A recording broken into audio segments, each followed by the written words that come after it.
Imagine our every individual in our team, every customer service associate, every salesperson on the floor on the field are able to communicate offers so effectively, are able to interact with customers so effectively that resulting in improvement of sale in ticket size offers or gift offers, that resulting in average basket value or average ticket size, that resulting in top line.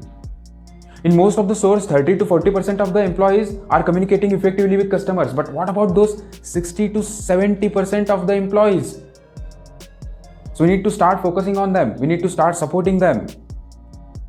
Let's change the history. Let's start making new history, ladies and gentlemen.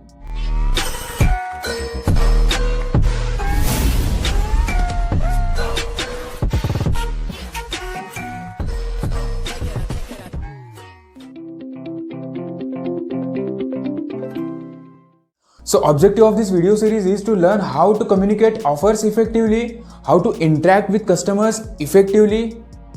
Objective of this video series is to impact on average ticket size or average basket value. At the end of this video, I am going to share with you how we can practice all the points which we are going to discuss now. So let's move to our first point, that is, don't communicate offers.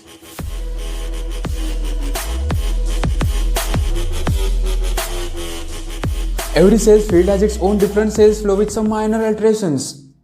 In retail, when customer comes in, we approach. Good morning, sir. There is an offer going on in your store. If you purchase of rupees 5,000, you will get 1,000 rupees discount coupon, sir. Please come, sir.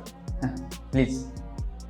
In retail, when customer comes in, we approach, greet, eye contact, smile, and then we should start our conversation with non-business talk. We should never ever start our conversation with offer communication, ladies and gentlemen. We can start with asking their name, their occupation. Before starting anything about business, this non-business talk will help you to build rapport with customer.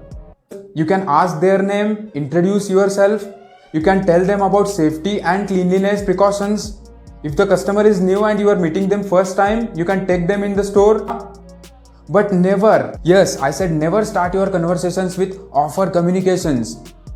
After non-business talk of 5 to 10 minutes, when you know them well, then you can start probing their requirements.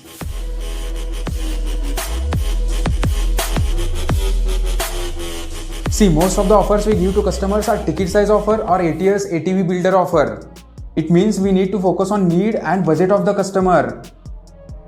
Disclaimer: please do not ask customer about their budget directly.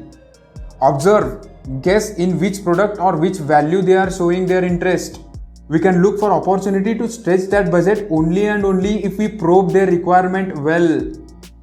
Ask questions and understand why they want products, for which occasion, for whom they are purchasing, what are their preferences or choices.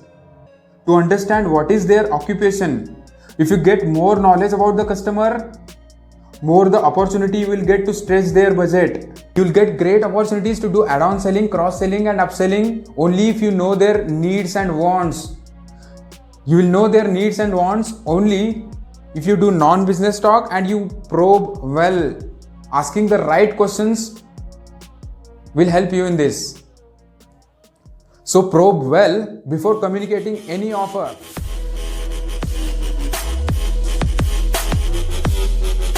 Every time whenever new offer is launched, there is a high probability that offer is similar to a previously launched offer with some minor changes. Manager has to ensure every floor staff, cashiers, customer service desk employees, brand employees or promoters should know the offer clearly. Clarity is the key to confidence. Any disparity in offer communication leads to unhappy customers. And you may know, one happy customer share his experience with 3 people, but one unhappy customer share his experience with 9 people. So giving clarity in understanding offers to every employee is responsibility of every leader of the store.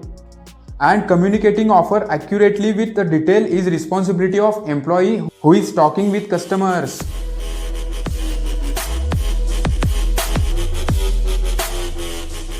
See, basically there are 2 types of selling approach.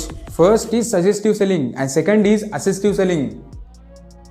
Assistive selling means employee or service associates are doing their task in their own department or brand.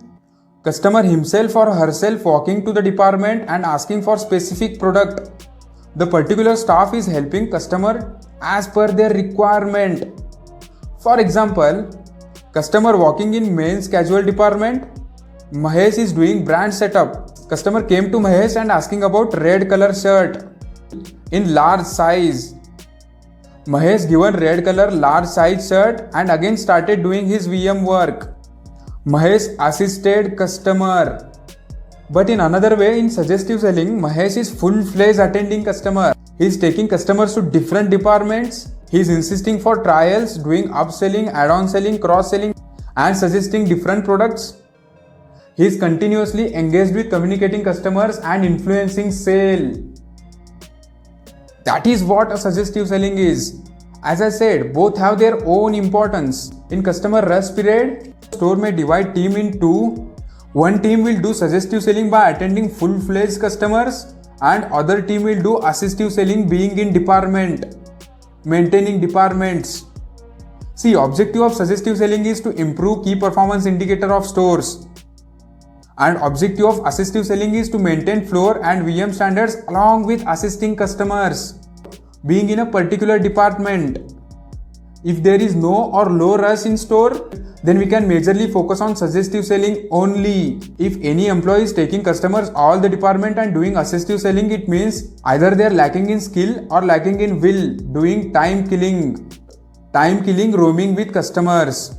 Managers to observe, identify such employees and give them support they require. If employee is lacking in will, then Sam, Dam, Dand, Bhed will help you.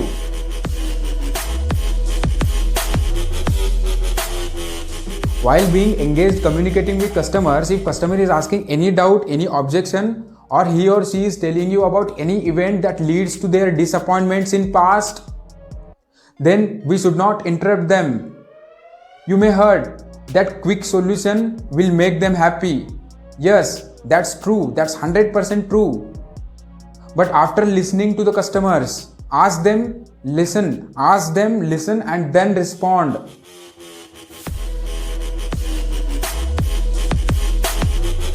When you are attending customer, give them a genuine suggestions. If you are suggesting them for the sake of impacting sale or impacting ATS, then you may lose his or her trust. And it will not good for long-term customer relationship. I am sure you don't want to achieve target for only 1 or 2 days. You want to achieve your AOP or target for every month. Honesty works every time. In case you are not aware of any aspects or details that you want to offer, tell the customer. You will get back to them in few minutes. Ask seniors and then help customers. Don't wing it by saying I think or it may be or probably etc. This sort of communication will create doubts about your store and ultimately about company. Also, if resolving any sort of problem or issue going to take longer than usual, communicate that to your customer transparently. Most of the time customer get angered because of their expectations are not set well.